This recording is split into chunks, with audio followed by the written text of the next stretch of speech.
Assalamualaikum warahmatullahi wabarakatuh. Perkenalkan, nama saya Dispan Prinanda dari kelas A.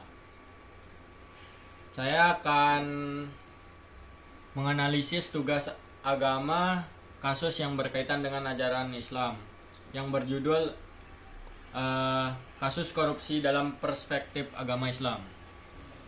Yang pertama, definisi korupsi dalam Islam. Korupsi adalah tindakan penyalahgunaan kekuasaan atau wewenang untuk keuntungan pribadi atau kelompok dengan merugikan pihak lain. Dalam Islam, korupsi termasuk perbuatan yang melanggar syariat karena bertentangan dengan prinsip keadilan, amanah, dan kejujuran. Dan kedua, pandangan Islam tentang korupsi. Korupsi dalam Islam termasuk kategori gulul atau pengkhianatan terhadap amanah dan fasad atau kerusakan di muka bumi. Hal ini dapat dilihat dari beberapa dalil berikut. Yang pertama,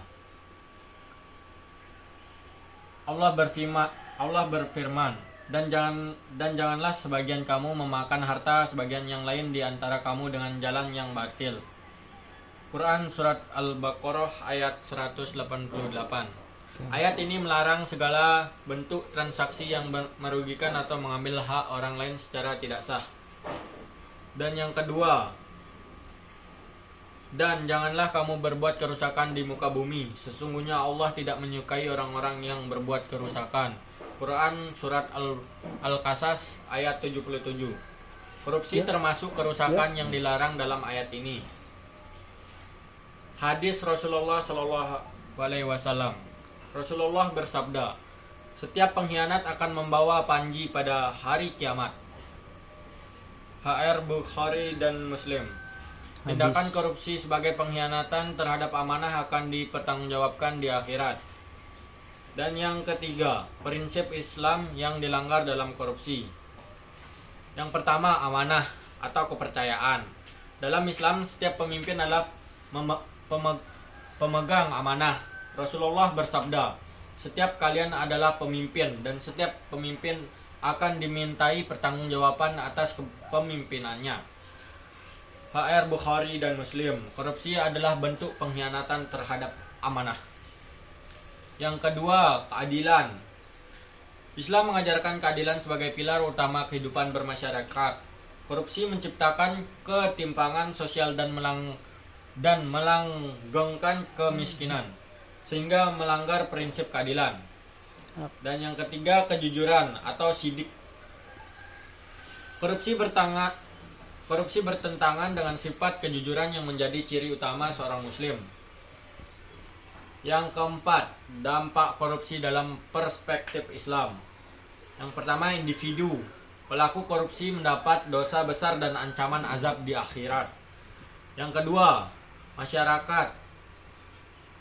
Masyarakat menyebabkan ketidakadilan, kemiskinan, dan ketidakpercayaan terhadap pemerintah. Dan yang terakhir, negara. Merusak moral bangsa, menurunkan kepercayaan internasional, dan menghambat pembangunan. Kelima, solusi Islam dalam mencegah korupsi. Yang pertama, pendidikan akhlak. Pendidikan nilai-nilai agama seperti amanah, jujur, dan adil sejak dini menjadi kunci utama mencegah korupsi. Dan yang kedua, penegakan hukum yang tegas. Islam mendukung hukuman yang tegas bagi pelaku korupsi dalam hukum Islam. Harta yang diperoleh dari acara haram wajib dikembalikan kepada yang berhak. Yang ketiga, transparansi dan akuntabilitas. Khalifah Umar bin Khattab adalah contoh pemimpin Islam yang menerapkan transparansi dalam pengelolaan keuangan negara. Pengawasan publik. Masyarakat didorong untuk bersikap kritis dan mengawasi pengelolaan keuangan publik. Kesimpulan dari saya, korupsi adalah perbuatan yang diharamkan dalam Islam karena melanggar amanah, merusak keadilan, dan menimbulkan kerusakan di masyarakat.